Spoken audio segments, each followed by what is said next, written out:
All right, welcome to the Explainer. Today, we are diving straight into the very first book of the New Testament, the Gospel of Matthew. Now, you might think of it as just a story, but it's actually something way more powerful. Think of it as a meticulously crafted argument designed to prove one central world-changing point. Let's get right into it. So, what is Matthew trying to prove? I mean, that's the big question that drives this entire book, right? He's not just telling us a story, he's more like a lawyer, carefully laying out evidence piece by piece to lead all of us to a very specific conclusion. So, to unpack Matthew's case, we're going to follow his argument through 6 key stages. We'll kick things off with his core claim, then see how he presents the arrival of this promised king. After that, we'll explore the totally revolutionary blueprint for living he introduced, see his kingdom in action, understand the ultimate victory that seals the whole deal, and finally, discover the mission he left for everyone. Okay, let's start at the very beginning with section 1, Matthew's central argument. Seriously, this is the foundation for everything else. If you get this, the rest of the book just clicks into place. But before we get in too deep, let's make sure we're on the same page with the key word, gospel. This is so much more than just a biography. It's an account of Jesus' life, death, and resurrection, yeah, but it's told with a very specific purpose. It's a powerful announcement. And Matthew's purpose? Oh, it is crystal clear. His main goal is to show over and over again that Jesus is the fulfillment of all these ancient prophecies from the Hebrew Bible, what Christians call the Old Testament. He's connecting all the dots. And that brings us to the most crucial term in his entire argument, Messiah. You know, this isn't just some title. It stands for the long-awaited, promised king and deliverer that the Jewish people had been expecting for centuries. Proving that Jesus is that guy, well, that's Matthew's entire mission. So, with that foundation set, let's move on to section 2, the promised king arrives.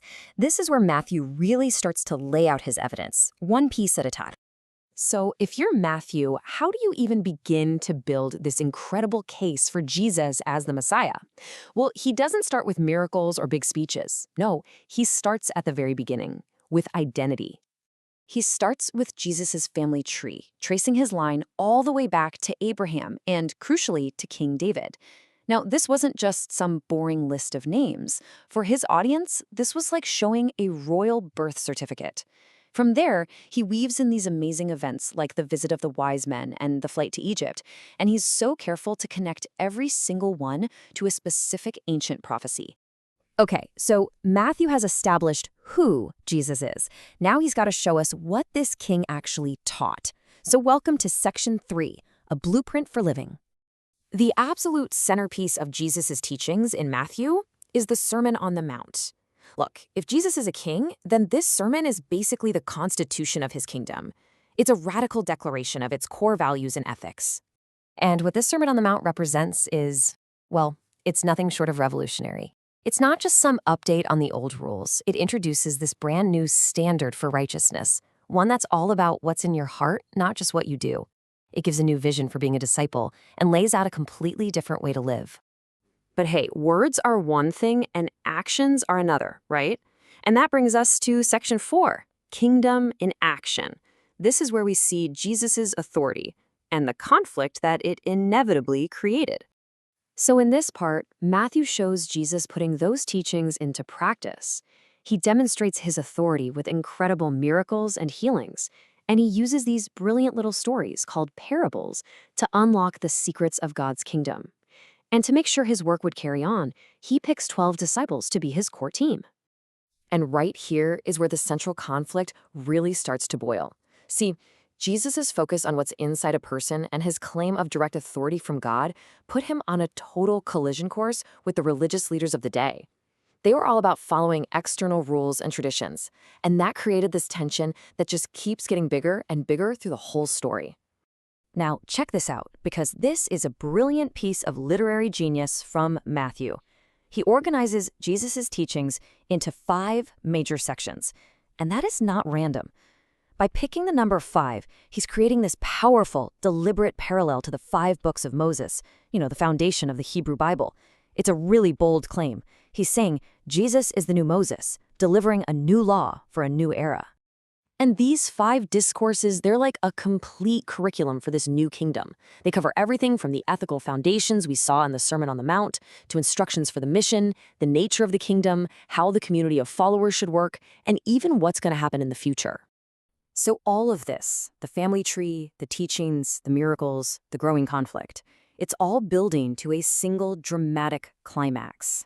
Get ready for Section 5, the ultimate victory.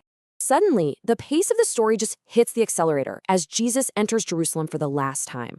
That final week is a complete whirlwind of intense teaching and confrontation, and it all leads to his arrest, a sham trial, and finally, his crucifixion.